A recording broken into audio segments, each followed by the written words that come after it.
My name is Henry. I've been a backcountry hunter and wildlife photographer in the deep Appalachian Mountains of West Virginia for over 15 years. I know these woods. I know the sounds of bobcats, the heavy steps of black bears, and the eerie, human-like screams of foxes in the dead of night. Nothing in the forest used to scare me.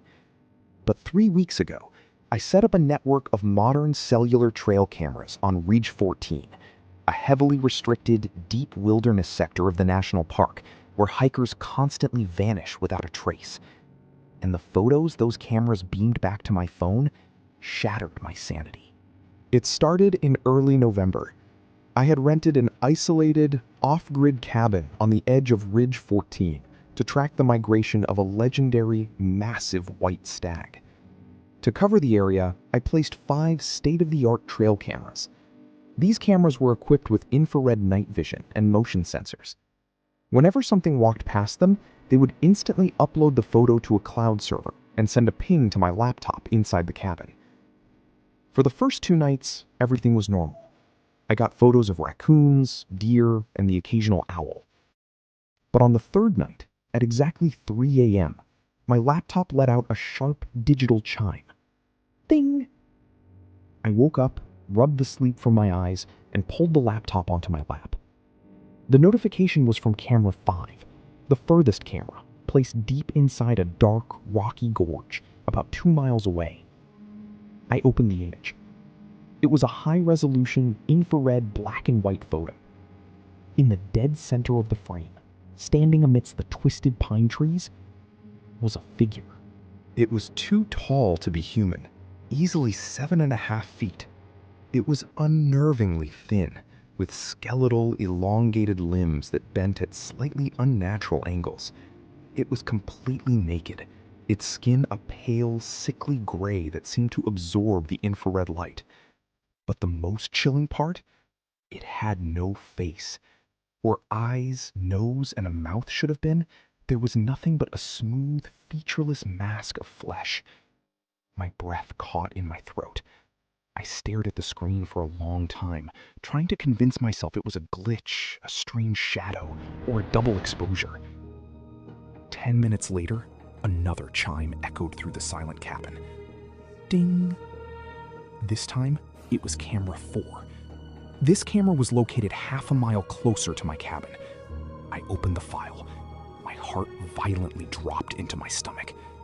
It was the same entity, but it had moved with impossible speed. And this time, it wasn't naked.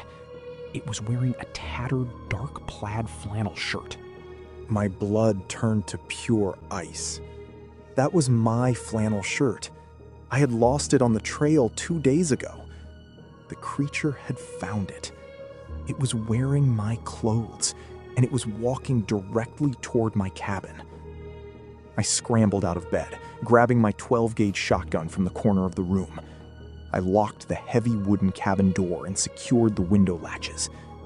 The wind outside was starting to howl, carrying a freezing, bitter rain that slammed against the glass.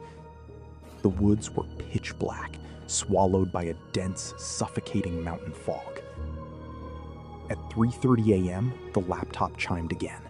Ding! Camera 2, just 300 yards from my front porch. I didn't want to look at the screen, but my eyes were drawn to it like a magnet. I opened the photo. The entity was standing right in front of the lens. Its faceless head was tilted at a sickening 90-degree angle, staring directly into the camera. But its body had changed. It was no longer just wearing my shirt. Its skin was morphing. It was growing hair that looked exactly like mine. Its skeletal limbs were thickening, taking on my exact physical build. It was slowly, deliberately rewriting its own flesh to match my identity. Suddenly, a massive bolt of lightning struck a nearby tree. The cabin's solar-powered generator violently sputtered and died, plunging me into absolute, suffocating darkness. The laptop screen flickered out. The silence that followed was heavy and absolute. Tap, tap, tap. something was gently tapping on my bedroom window. I froze, my knuckles turning white around the grip of my shotgun. I slowly raised my tactical flashlight, my hand shaking so hard the beam of light danced wildly across the wooden walls. I pointed the light directly at the glass of my window.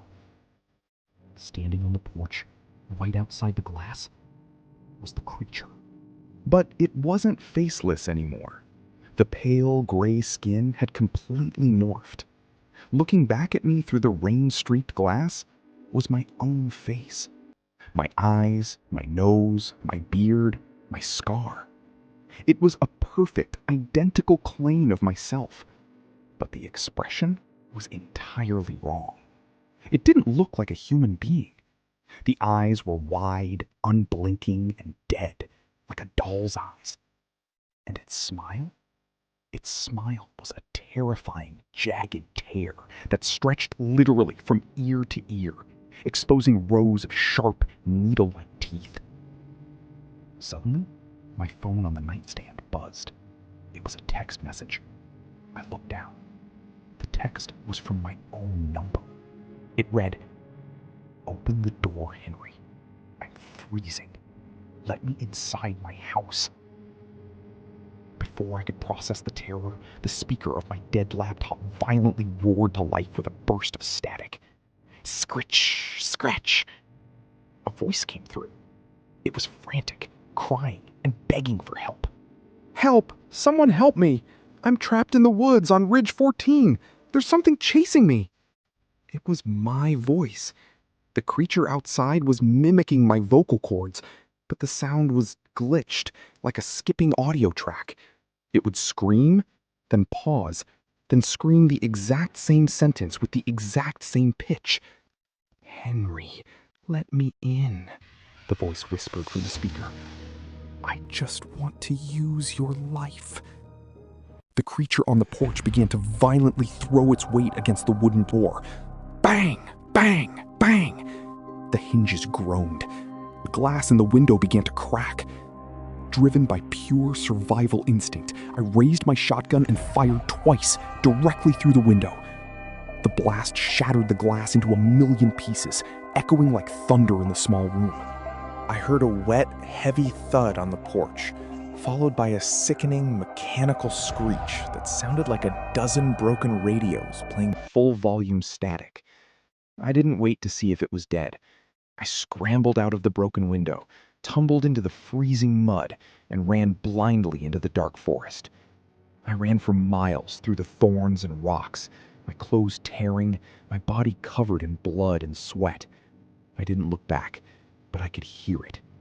Thump, thump, thump. The wet, heavy sound of my own duplicate running on all fours, keeping pace with me in the dark.